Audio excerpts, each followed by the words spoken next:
Amaury, meu bom dia, amigo. Tudo bem? Eu quero também, Amaury, nesse momento agradecer a você, meu amigo, que tem participado da nossa empresa ativamente. Você tem sido uma peça importante, fundamental, porque você, através da sua palavra, da sua voz, nós conseguimos também levar aos nossos clientes, nossos amigos, essa mensagem maravilhosa e esse programa tão bacana que você faz com a nossa população da região do Vale. Muito obrigado, porque você também tem sido muito importante para nós. E a empresa cresce através do seu programa. E que nós possamos, em 2019, continuar sempre com essa grande parceria, com essa amizade forte que nós sempre tivemos e vamos continuar tendo, se Deus quiser. E assim Ele com certeza quer. Muito obrigado.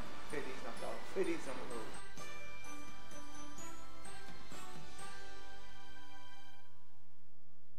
Bateu aquela fome? Aline Lanches. São 17 tipos de sanduíches com ou sem catupiry, sucos e vitaminas diversas, além de açaí e aquela batata frita especial. Trabalhamos com disque entrega. Rua Carlos Mendes, número 48, Jardim Caiçara. Telefone 2646-5386. Aline Lanches. Aqui seu lanche é muito mais gostoso.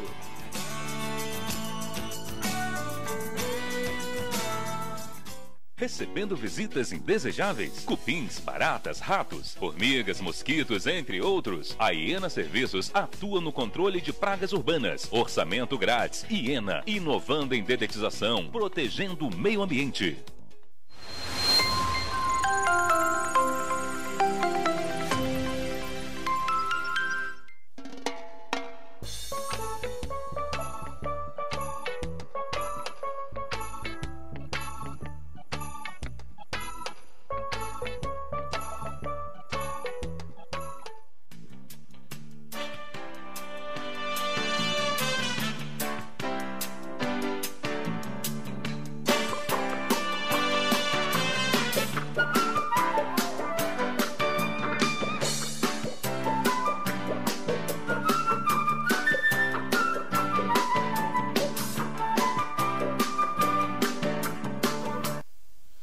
Olá, telespectadores, tudo bem? Estamos hoje, dia 27 de dezembro, entre as festas de Natal e Ano Novo, mas viemos aqui para falar com vocês um tema hoje super importante, principalmente que vem ocorrendo na classe dos profissionais de direito, dos advogados. Hoje eu trouxe aqui o Dr. Ronan Gomes e o Dr. Jefferson Gomes para poder a gente abordar e tratar um pouquinho sobre o tema. Mas antes disso tudo, eu gostaria de fazer um agradecimento, principalmente à Abracrim, Associação Brasileira dos Criminalistas, que vem ajudando a gente, amparando, dando suporte para o acontecimento do programa. A editora Tirano Blanc, também, que vem ajudando. O curso de pós-graduação, a BD Conste, e é um curso bacana, que vocês quiserem podem procurar, que inclusive está com matrículas abertas para especialização em processo penal e penal. Acho que é uma boa, tem preços acessíveis e também pode ser feito o EAD. Então você entra lá, busca as informações, está tudo certinho.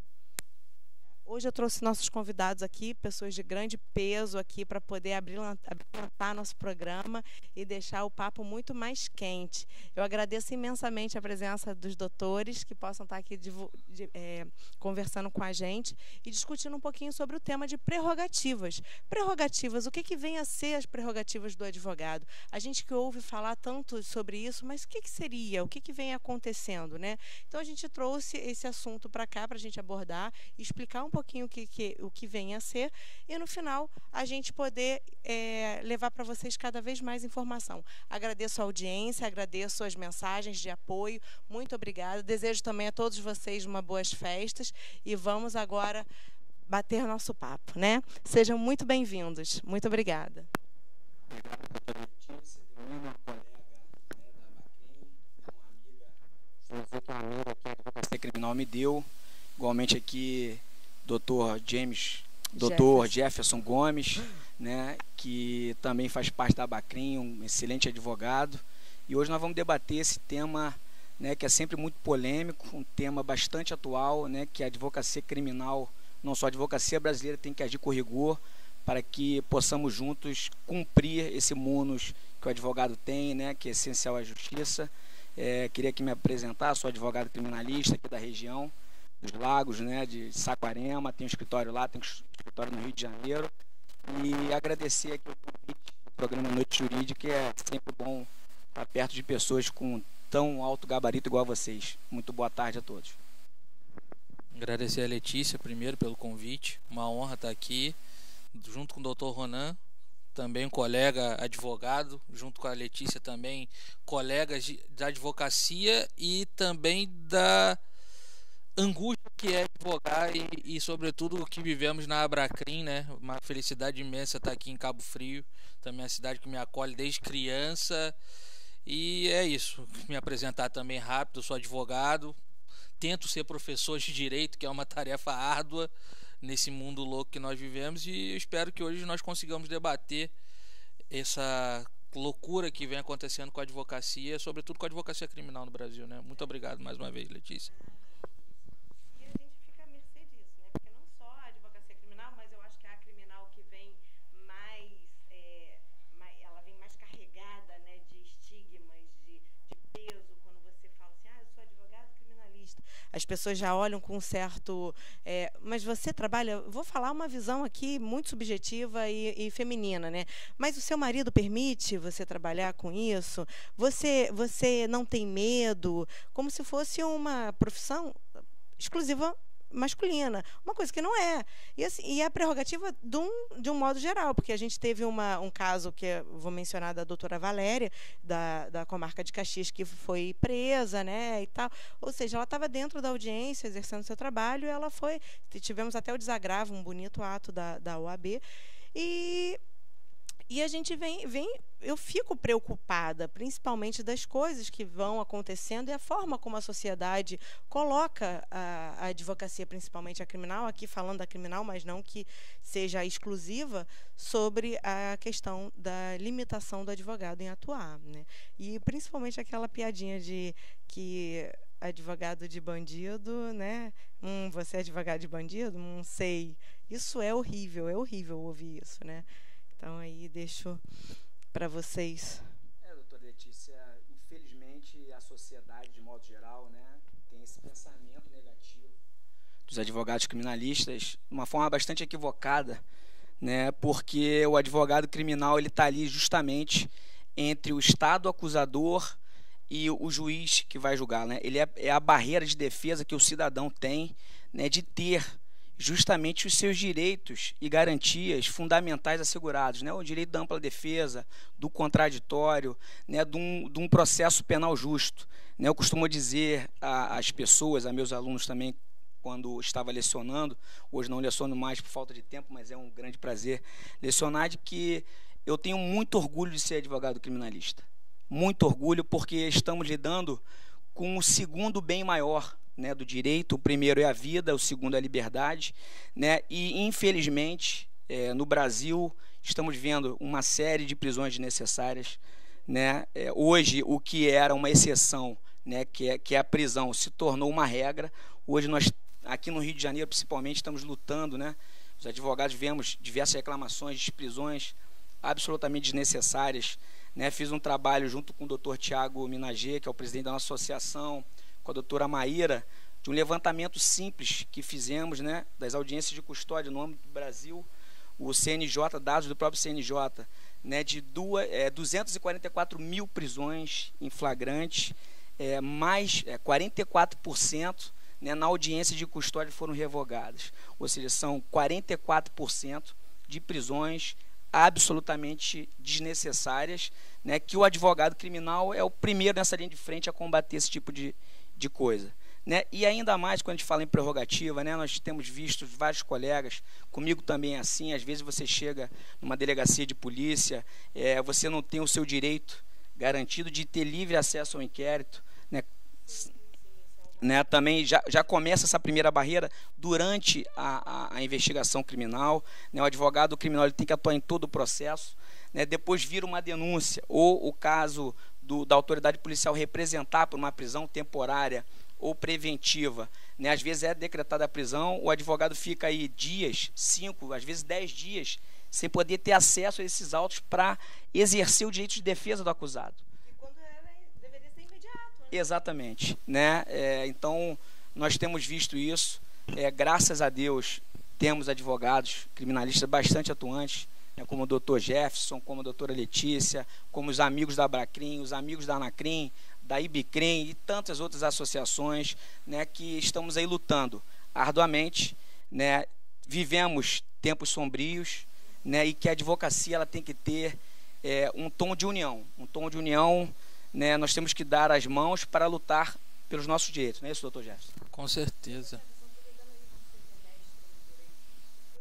Em direito, né? Você consegue explicar para a gente de forma mais esmiuçada a questão da função da justiça, a questão do advogado dentro da função, né, da judiciária? Eu até pensei em começar falando justamente sobre esse mote, né? Pegando um pouco da fala de vocês dois, por exemplo, quando você diz que você enfrenta isso no teu dia a dia, das pessoas perguntando, mas teu marido deixa... Todo mundo que advoga no criminal é incrível, porque todo mundo se depara em algum momento com essa pergunta, mas como tu consegue defender algum bandido? Mas como tu consegue defender bandido? Mas tu tem estômago de defender alguém? E eu sempre costumo dizer, até em sala de aula, e também digo na conversa de bar, né, com uns amigos e familiares que não são do direito. Eu não tô lá para defender bandido, eu tô para defender o direito. Essa é a primeira defesa. A defesa do advogado, ela nunca é a favor da pessoa, apesar de a defesa atingir a pessoa, mas ela é a defesa do direito. Então, eu sempre brinco, eu falo, cara, eu não tô ali para defender e para passar a mão na cabeça de ninguém, eu tô só para defender que aquela pessoa seja processada de uma maneira justa. Ponto, que seja cumprida a lei. E aí agora tentando pegar a pergunta que você me fez, o professor Lenny Streck, ele tem até um texto muito interessante, está no Conjure e também está num livro agora que foi lançado pela Tiran Leblanc, se eu não me engano, é alguma coisa sobre direito e moral, que ele fala que a advocacia hoje ela virou um exercício cotidiano de humilhação, porque o advogado ele é sempre agora me falhou o nome. Mas é isso, a advocacia ela vem virando um direito, um exercício constante de humilhação, porque parece que o advogado ele está sempre pedindo um favor. A doutora Valéria, quando ela foi presa em Duque de Caxias, isso no Juizado Especial Civil, que é totalmente fora do nosso âmbito, ela foi presa porque ela estava querendo exercer um direito seu. Então, tipo, nós advogados criminais todo dia somos taxados de criminosos ou encrenqueiros, porque todo dia nós queremos fazer com que nossos direitos sejam respeitados. E aí a questão da justiça que você me perguntou, eu creio do seguinte, acho que pós-mensalão para cá o Brasil vem passando por uma onda moralizante incrível na justiça. Você sabe até que na minha própria dissertação no mestrado eu andei pesquisando algumas coisas sobre mídia e processo, e eu vi um dado muito interessante, porque antes do mensalão, geralmente, o advogado criminalizado era o advogado do tribunal do júri. E ele não era criminalizado pela mídia, ele era criminalizado pelo senso comum, que era o pessoal leigo, que não entendia. Por exemplo, você pega o caso, que foi o caso assim que me despertou para começar a querer estudar e aprofundar o direito, foi o caso Nardoni. Porque na época eu estava no meio da faculdade, eu ficava impressionado como pode uma sentença ser dada em rede nacional, foi praticamente com um monte de gente na porta do fórum, o juiz lendo a sentença e um monte de gente na porta do fórum. Eu ficava, mas gente, como é isso? E antigamente era só o senso comum, e parece que depois do mensalão, né, começou a se ter uma moralidade pública. E o advogado, como ele fica no meio dessa questão do atrapalhar o interesse da moralidade pública, que é a moralidade de uns poucos que detêm o poder de acusar, de julgar, o advogado fica nesse meio tempo ali, e parece que então vamos jogar o advogado também na questão da criminalização. Assim, um pano rápido, eu penso até que isso é o que veio desaguando, que terminou na própria busca e apreensão do advogado Zanoni, se eu não me engano, na semana passada. Então, assim, rapidamente, né, porque a gente não pode se alongar muito, eu penso que hoje o foco da questão está nessa onda moralizante que vem passando no judiciário no Brasil.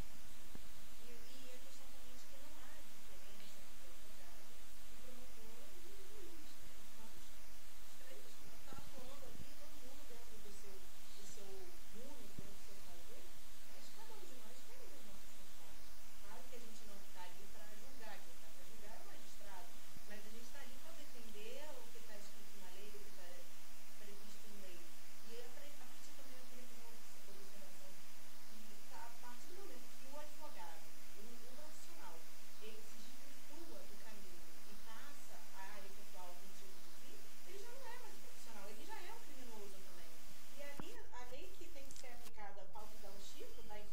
Exatamente, doutora Letícia, você tocou num ponto crucial, né? Nós temos uma legislação própria, a Lei 8906, que é o Estatuto, né, da Advocacia, que ele é bastante claro, né? Lá no artigo 7º, inciso 2, parágrafo 6º, que justamente isso, né? O nosso direito à inviolabilidade do escritório e dos atos do advogado, ele não é absoluto somente nesse aspecto. Por quê? Se o advogado comete crime, aí sim, né, ele pode ter esse sigilo, essa inviolabilidade do seu escritório, ser alvo de ações judiciais, né, de busca e apreensão, etc. Não foi o caso, né? Ali, a própria declaração do Dr. Zanoni, há 6 dias atrás, né, a Polícia Federal adentrou no seu escritório, com um mandado deferido pela 3ª Vara Federal de Juiz de Fora, onde se procurava saber do advogado quem pagou supostamente os honorários dele para ele defender. Ou seja, ali você tem 2 violações ao nosso estatuto e o artigo 133 da Constituição, né? Então, no meu modo de ver esse caso, é nula essa busca e apreensão. Eu acho que a OAB de Minas Gerais, a Abacrim, todas as associações, institutos têm que agir com rigor, né, contra esse magistrado, né, porque o advogado ele não foi só o doutor Zanoni violado. Foram todos nós fomos violados com esse ato, porque, exatamente, doutora Letícia, nós, né, eu particularmente estou entrando agora no caso da Lava Jato, né, então nós não podemos ficar temerosos de praticar a nossa atividade como advogado, né, porque o cliente é A, B ou C, como muito bem o doutor Jefferson falou aqui, nós defendemos o devido processo legal. E também por força do nosso estatuto, né, do nosso código de ética, não devemos, o advogado criminal não faz juízo de valor sobre o acusado do processo penal, né? Ninguém é indigno de defesa, né? Se não tiver um advogado, terá um defensor público, né, que também é um advogado, né? Então, o direito de defesa, ele é um direito absoluto, é um direito internacional, é um direito humano, né? Está lá consagrado no Pacto de São José de Costa Rica, na nossa Constituição, a Ordem dos Advogados do Brasil, a advocacia, ela vem consagrada, né, doutor Jefferson, lá na Constituição, porque nós somos essenciais à justiça, né? Quando não tem advogado, a justiça ela nunca é feita, né? Então, teríamos que voltar à Inquisição. Em que mundo estamos vivendo, né? Não podemos admitir isso. E é por isso que a gente tem que lutar para que esse sistema inquisitorial seja um pouco deixado de lado e volte a permanecer o sistema acusatório, que é uma coisa que já é o previsto, né, no nosso ordenamento jurídico, e às vezes fica muito difícil. Você tem que ficar explicando isso todos os dias, enfaticamente, lutando, e falando assim, não, eu desejo despachar, eu desejo ver os inquéritos. O doutor Jefferson falou muito bem, né, que ele fala que parece que nós estamos pedindo um favor. Não é favor, né? Nós temos o direito, o acusado tem um direito, o advogado tem um direito, né? Aqui, nas comarcas do interior, a gente sofre muito com isso, doutor Jefferson. Por exemplo, posso dar o exemplo da minha cidade, Saquarema, onde não se tem um juiz titular, né? Se tem um juiz substituto, que não está lá todos os dias, né? Eu também advogo na área eleitoral, o juiz eleitoral, por determinação do tribunal, encontra-se lotado no Rio de Janeiro. Então, imagina, para eu despachar com o juiz eleitoral, eu tenho que sair da minha comarca de Saquarema, percorrer 100 quilômetros para despachar com um juiz na capital. É um absurdo o que isso ocorra, né? E é uma violação diária das nossas prerrogativas. O advogado tem direito de falar com o magistrado. O advogado tem direito de ter os autos próximo a ele, que ele possa tirar uma cópia e exercer a sua defesa. Minha doutora Letícia. Claro, claro, isso mesmo. Eu faço parte de uma grande operação de tráfico de drogas também na região de Araruama. E você verifica muito isso, porque às vezes as próprias pessoas, os próprios colegas te olham de uma forma diferenciada nos corredores, e ela trabalha com aquilo, ela trabalha com aquilo. Mas a questão é que ali você está ali para defender o direito, exercendo o seu trabalho, e é claro que você tem que receber por isso. Mesmo porque quando você vai tomar um chopp aqui na orla de Cabo Frio, a pessoa que está te dando chopp, ela fala, mas aqui, esse dinheiro que você está me dando, esse dinheiro provém da onde? Eu não sei se eu quero receber esse dinheiro, porque esse dinheiro, será que é lícito? Será que não é lícito? A questão ali não é a forma. E parece que o advogado é condenado, dentro da profissão dele, dos honorários que ele está recebendo, porque está vindo do tráfico, ou está vindo de um caixador. Só que ali é o trabalho dele. Da onde vem, ele não está ali para saber, ele não está ali para julgar, ele não é. Ele tem que exercer sua profissão, receber por isso, mesmo porque, comparando o caso do chopp. equipe. Vocês sabem que uma grande questão sobre essa loucura, que é a questão de onde vem o dinheiro, é porque se nós formos parar para pensar de onde vem o dinheiro de tudo, ninguém faz nada.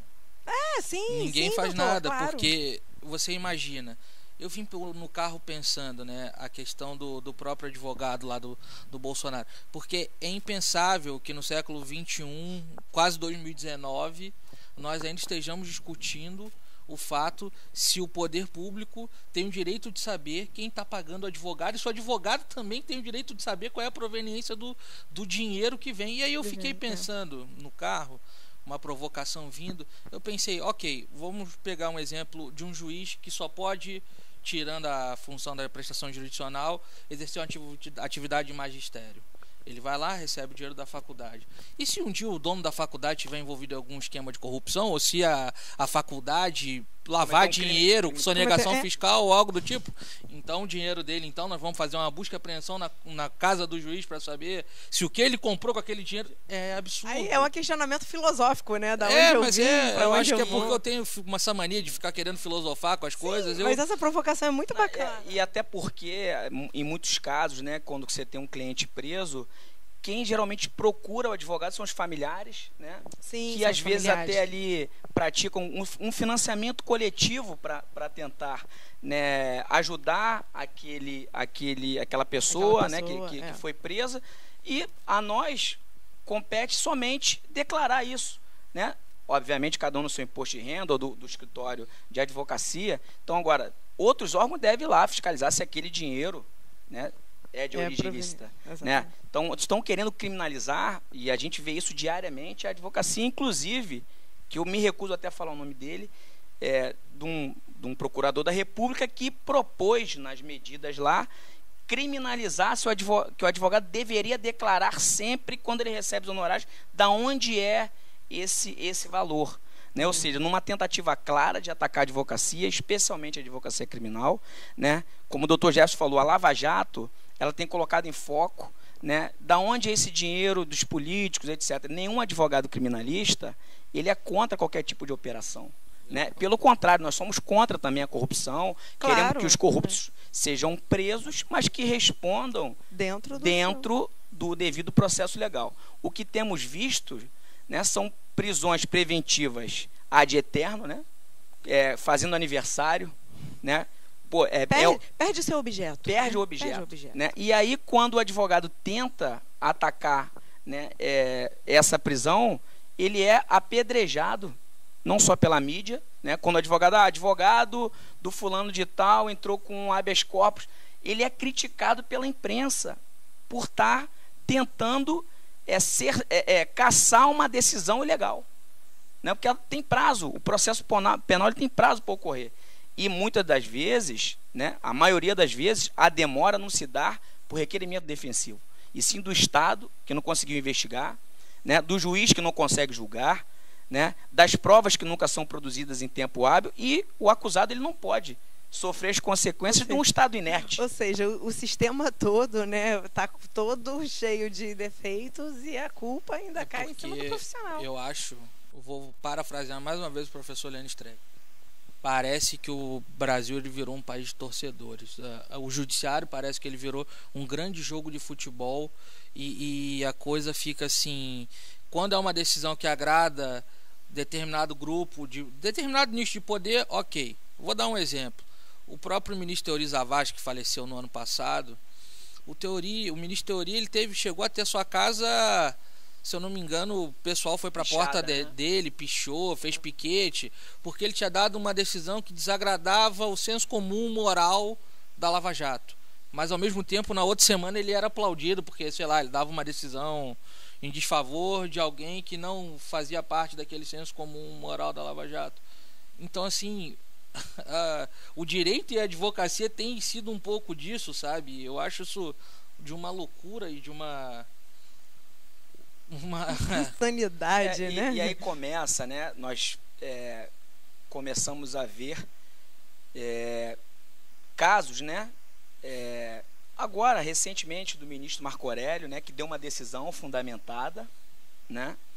E que vimos ali uma ofensa ao próprio regimento do Supremo Tribunal Federal, uma decisão que foi cassada, né, no meu entender, de forma ilegal e arbitrária pelo presidente do STF, né, que tem regramento próprio para cassar uma decisão de um relator, né, de um processo que tramita dentro do Supremo Tribunal Federal, justamente pelo quê? Pela pressão da mídia, né, pela pressão da imprensa e da sociedade. O ministro Marco Aurélio foi muito feliz ao falar que ele não julga para a sociedade, né? Apesar da decisão dele ter reflexo, sim, para a camada social, mas ele julga conforme é colocado o processo à mesa e conforme a legislação que ele tem que aplicar e a própria Constituição Federal, né? O princípio da presunção de inocência, que para mim não cabe interpretação, a antiga composição ainda com teoria, né, deu uma decisão, no meu entender também equivocada, né, de que se poderia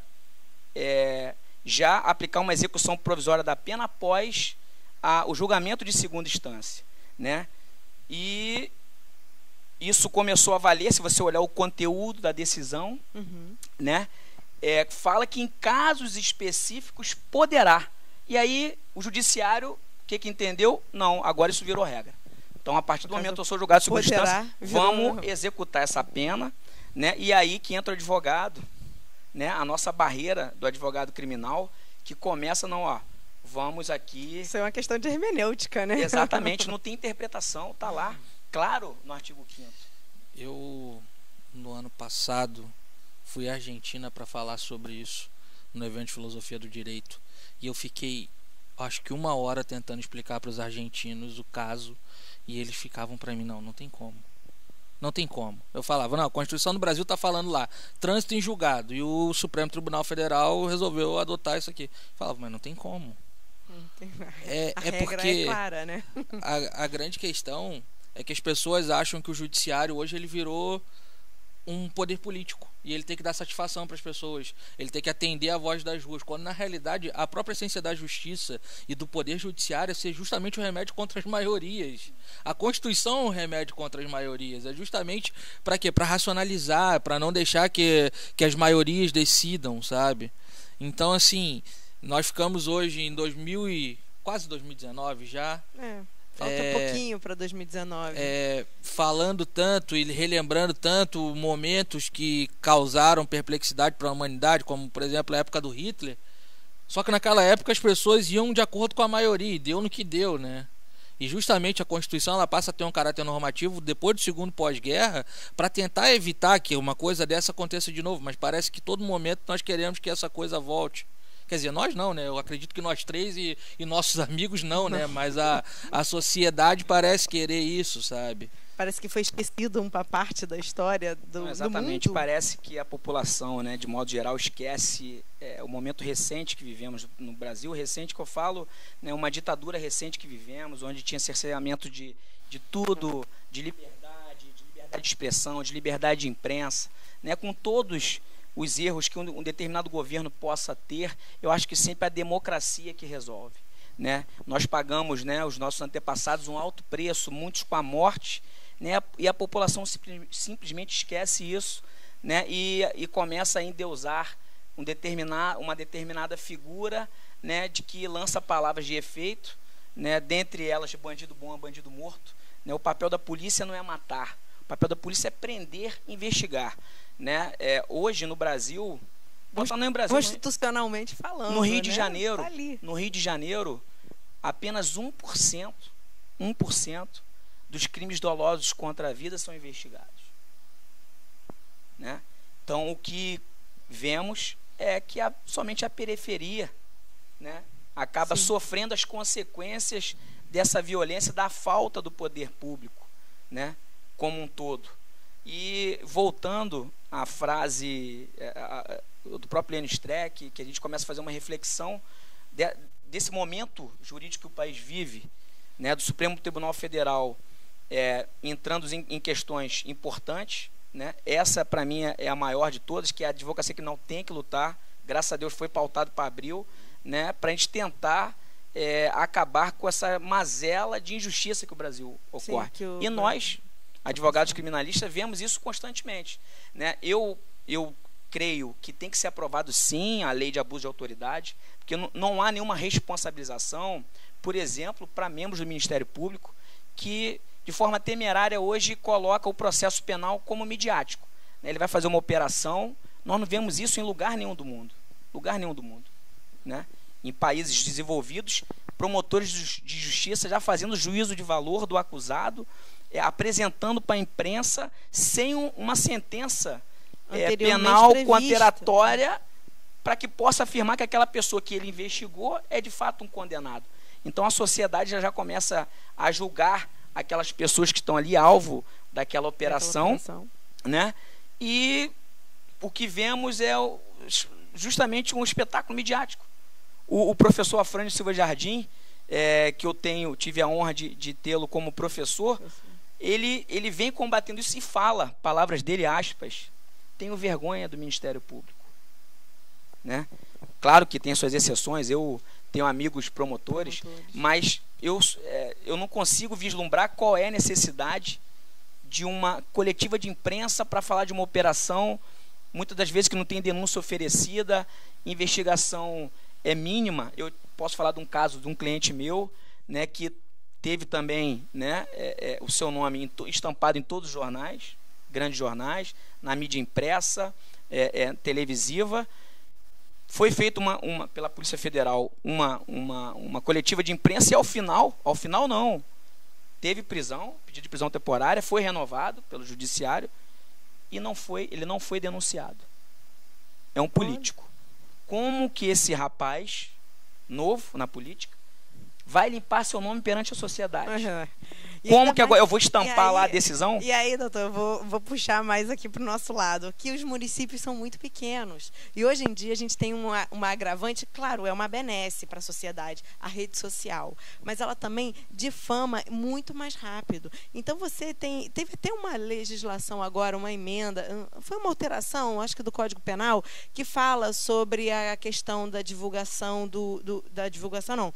Ele fala que se tiver autorização da pessoa em fazer um vídeo de relação sexual, não teria problema. Só que ele não menciona a divulgação. E a divulgação é um dos maiores problemas, porque é o que vem a trazer maior transtorno na vida pessoal. Porque hoje você fala assim, fulano ali é bandido, fulano roubou o município tal. Você tirar isso do histórico desse político, dessa pessoa, é muito difícil, porque não teve denúncia, ou seja, se não teve denúncia, não foi identificado autoria e materialidade, e aí não houve delito, e aí não houve crime, e aí, mas já está taxado. Inclusive, lá no nosso estatuto, voltando aqui para a prerrogativa, lá no artigo 6º ele fala, havendo indícios de autoria e materialidade de prática de crime do advogado, que aí pode se fazer uma busca e apreensão no escritório. Pergunto aos espectadores, aos colegas aqui e aos colegas que nos estão assistindo, qual foi a autoria e o crime praticado pelo Dr. Zanoni? Talvez seja defender alguém que cometeu crime contra talvez a maior personalidade do país no momento, que é o presidente eleito.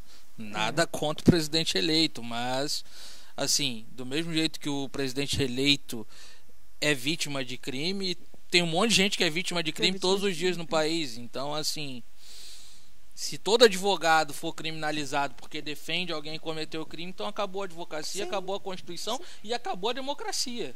Porque o advogado, na realidade, ele é um elemento... Eu acho até que a Constituição, quando ela coloca lá elemento essencial para a justiça, nem só para a justiça, é para a democracia, porque a democracia vai passar diretamente por essa questão de você acessar a justiça, e o advogado é o elemento para isso, sabe? Aí nós ficamos só também na seara criminal, mas tem tantas outras áreas do direito tão importantes e que precisa sempre de um advogado para estar ali representando aquela pessoa e defendendo aquela pessoa.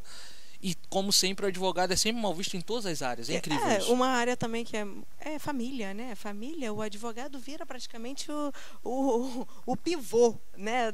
Se for o marido sendo assistido, o ex-marido sendo assistido por uma mulher, porque ele está saindo com essa advogada. Se for a mulher com um advogado homem, é porque ela está mantendo relações sexuais com o advogado.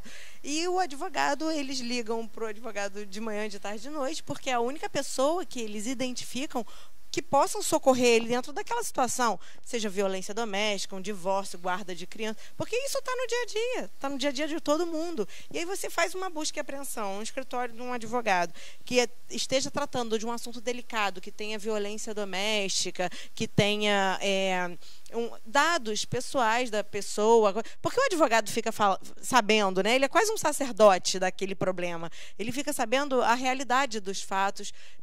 Dizem, né, que a verdade tem, todo fato tem suas 3 vertentes, a minha, a sua e a verdade. O advogado, pelo menos, fica sabendo da parte do cliente.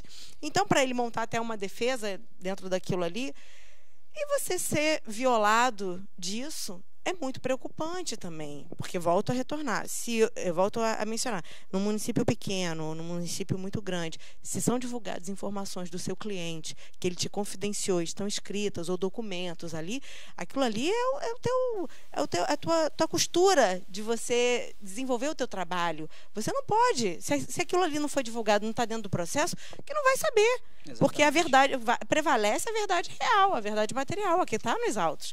E aí você já vê outra transgressão a outro princípio. E aí é importante a prerrogativa do advogado para manter isso. O advogado, se ele não mencionou, se não falou, se não foi público, é porque aquilo foi confidenciado ao profissional. E aí, por quê? Exatamente. O próprio doutor Zanoni, eu acompanhei o caso, ele disse à imprensa que ele teve o seu celular apreendido, né? E ele falou, não tenho só o acusado lá que atentou contra a vida do atual presidente eleito, ele tem diversos clientes que confidenciam coisas a ele por telefone, né, por meio de mensagens, de aplicativos e etc, que terão agora o seu direito de sigilo entre advogado e cliente violados por conta de uma decisão absurda, né, de que a Polícia Federal acha que deve o advogado responder quem pagou para ele defender um cliente. É sigilo. Tem assegurado por legislação própria. Sim. Ele não é obrigado a dizer. Né? Quando a pessoa, às vezes, um parente quer pagar para alguém, mas a esposa desse parente não concorda e fala, doutor, vamos fazer um contrato de sigilo. Eu não sou obrigado a dizer para ninguém quem me pagou. Exatamente, exatamente. Às vezes é um irmão de alguém. Exatamente. Que tem... Eu não quero nem que ele saiba que eu estou Exatamente. Então, nós estamos vivendo esse momento que teremos um 2019 muito difícil. A advocacia criminal. Né? E temos que andar de mãos dadas para evitar qualquer tipo de arbitrariedade, né? Nós queremos sempre que os advogados, promotores e juízes tenham sempre serenos. A gente não tem nenhuma briga particular contra o juiz A, B ou C. Nós apenas defendemos o nosso direito e aplicamos ali, né, com as nossas petições, com as nossas peças, o que a gente acha que aquilo deve ser aplicado, né, da maneira correta, né? Então vai caber ao magistrado julgar ou não. Saindo daquele processo, todos somos amigos, podemos beber juntos, podemos frequentar a casa um do outro, ninguém é inimigo. E hoje há sim essa animosidade, né, entre promotores de justiça, alguns, com advogados criminais especialmente.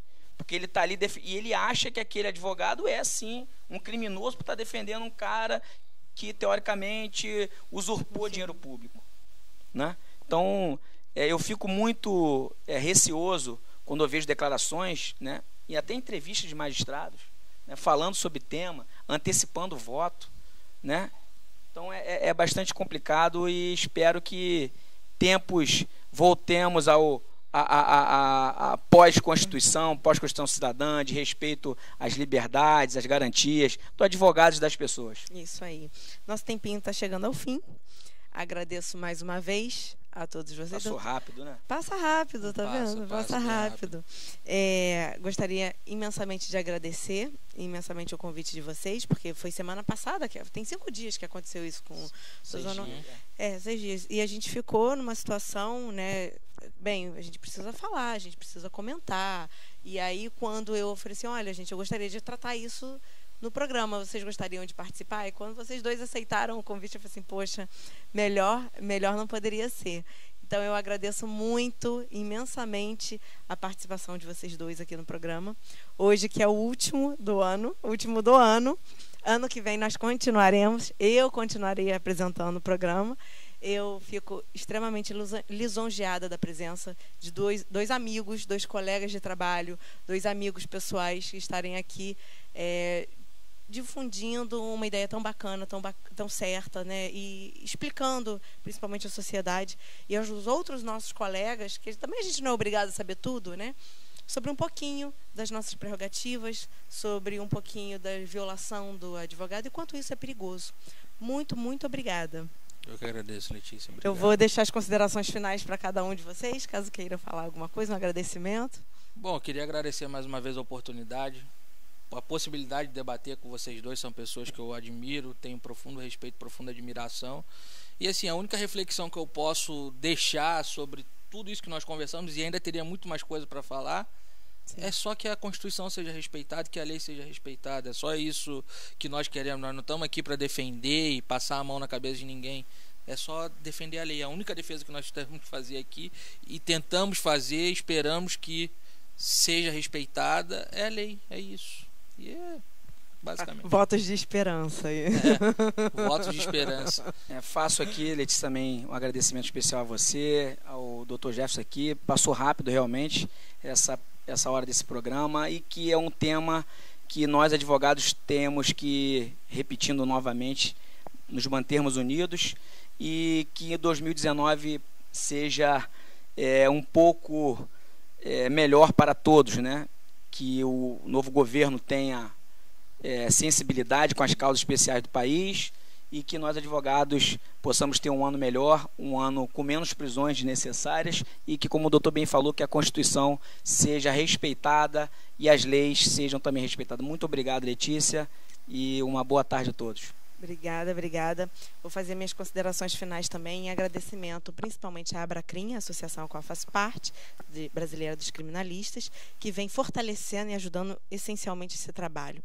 A ABD Conste, que tem o curso de pós-graduação, como dito no início do programa, tem matrículas abertas, dá uma conferida lá, o pessoal que está aí, está de recesso, verifica a possibilidade para 2019 fazer uma especialização, se quiser entrar aqui para o ramo do direito criminal. É uma área muito bacana, muito gostosa, mas tem muita coisa ainda para se combater. Agradeço também ao GTM, que vem fazendo meu cabelo, a Vidra, que vem me vestindo, e Itapuã Calçados, que hoje disponibilizou uma sandália bem bacana para mim. Muito obrigada. Também agradeço... Tem muita gente, muito obrigada. A Beth Unha, que vem fazendo minhas unhas, a Camille Sobrancelhas. Pessoal, fico muito agradecida, muito agradecida. As pessoas que me param na rua, que me reconhecem e falam assim, você é a menina do programa, né? Aos meus clientes, muito obrigada. Tenho um 2019 repleto de paz e muita prosperidade. E renovo também os votos que vocês já fizeram, que eu desejo mesmo que 2019 seja respeitada a Constituição, a lei acima de tudo e os princípios básicos do direito. Muito obrigada e até o ano que vem.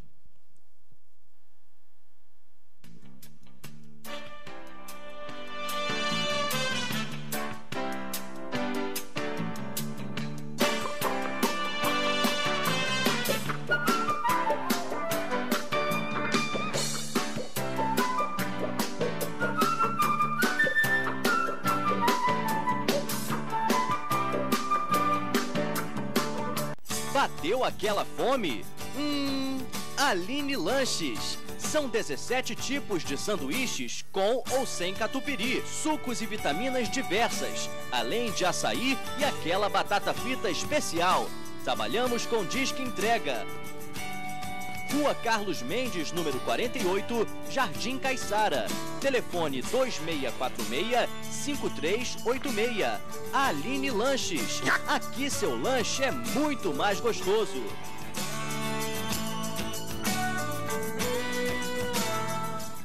Recebendo visitas indesejáveis, cupins, baratas, ratos, formigas, mosquitos, entre outros, a Iena Serviços atua no controle de pragas urbanas. Orçamento grátis. Iena, inovando em dedetização, protegendo o meio ambiente.